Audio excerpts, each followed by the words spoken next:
Office પર firing કરનારાઓને Udhna police અને ક્રાઇમ બ્રાન્ચે મળી ઝડપી પાડ્યા છે. તો માત્ર 50,000 રૂપિયા નહીં આપતા ઉધનાના ફાઇનાન્સર ઉપર ફાયરિંગ કરાયેલા ઘટસ્ફોટ સાથે સિકલીગર ગુરમુખસિંહ સરદારના 3 સાગરિકોને પોલીસે દબોચી લીધો છે.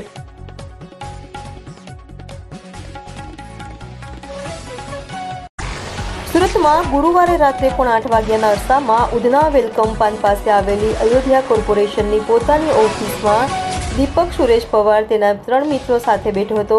ત્યારે એક ગોળી કાચના બંધ દરવાજાની વચ્ચેથી આવીને સીધી માથાથી સહેજ ઉપર આવેલા સાંઈબાબાના ફોટો ફ્રેમમાં ફસાઈ ગઈ હતી. બહાર ઉભેલી અને ઘટનાને નજરે જોનાર મહિલાએ 2 હુમલાખોરો બાઇક પર આવ્યા હોવાનું અને 2 રાઉન્ડ ફાયરિંગ કર્યાનું જણાવ્યું હતું.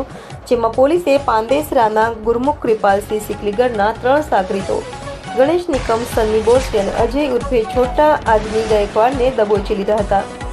તો આ અંગે પોલીસે જણાવ્યું હતું કે ગુરમુખસિંહે ફાઇનાન્સર પાસેથી 20,000 રૂપિયા માંગ્યા હતા, જે ફાઇનાન્સરે નહીં આપ્યા હતા. એક વખત ગુરમુખના પિતા પણ ત્યાં જઈ આવ્યા હતા, પરંતુ તેમનું અપમાન કરતા લાગી આવ્યું હતું અને ફાયરિંગનો પ્લાન બનાવવામાં આવ્યો હતો. ગુરમુખ અને શુભમ ઉર્ફે માફિયા રાજપૂત ત્યાં ગયા હતા અને ફાયરિંગ કર્યું હતું. હાલ આ ગુનામાં મુખ્ય આરોપી ગુરમુખ, શુભમ, માફિયા અને પ્રેમ કાલિયા ભાગી છૂટ્યા હોય તેઓને ઝડપી પાડવા ચક્રો ગતિમાન કર્યા છે.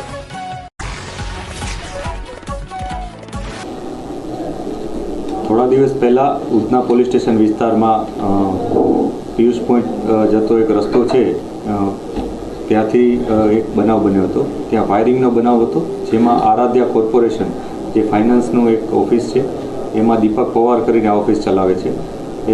એના ઓફિસ ઉપર 2 રાઉન્ડ ફાયર થયા હતા. આ બાબતને લઈને તરત જ ઉધના પોલીસની ટીમ, આ ઉપરાંત સુરત શહેરની ક્રાઇમ બ્રાન્ચ અને અન્ય અધિકારીઓ પણ ત્યાં પહોંચી ગયા હતા. અને બનાવની આસપાસનું જે સીસીટીવી ફૂટેજ છે અથવા અન્ય જે ટેકનિકલ ઇન્ફોર્મેશન હોય એ તમામ પ્રકારની અમે વેરીફાઈ કરી રહ્યા હતા.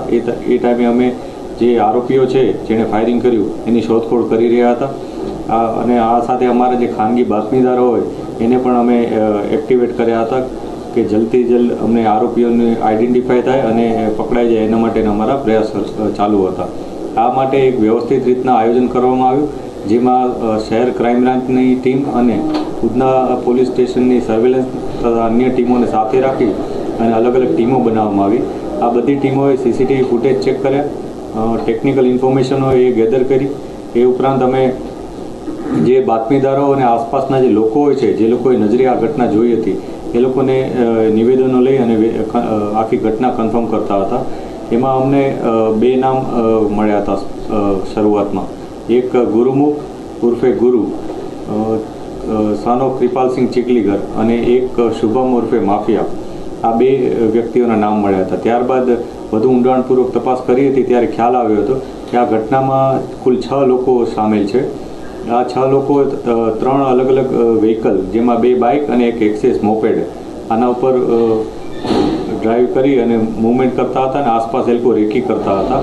જેમાંથી 2 વ્યક્તિઓ શુભમ ઉર્ફે માફિયા, ધીરેન્દ્ર પ્રતાપસિંહ, અને ગુરુમુખ ઉર્ફે ગુરુ, સન ઓફ કૃપાલસિંહ ચીકલીગર, આ બંને જણાઓએ પોતાની બાઇક ઉપરથી આવી અને આરાધ્યા કોર્પોરેશન નામની ઓફિસ ઉપર ફાયરિંગ કર્યું હતું અને 2 રાઉન્ડ ફાયર કર્યા હતા અને એ લોકો ત્યાંથી નાસી ગયા હતા. આ દરમિયાન જે બીજા 4 જણા હતા જે અન્ય 2 વ્હીકલ ઉપર હતા, એ લોકો પણ ત્યાંથી નાસી ગયા હતા અને પોલીસે એ લોકોની તપાસ શરૂ કરી હતી.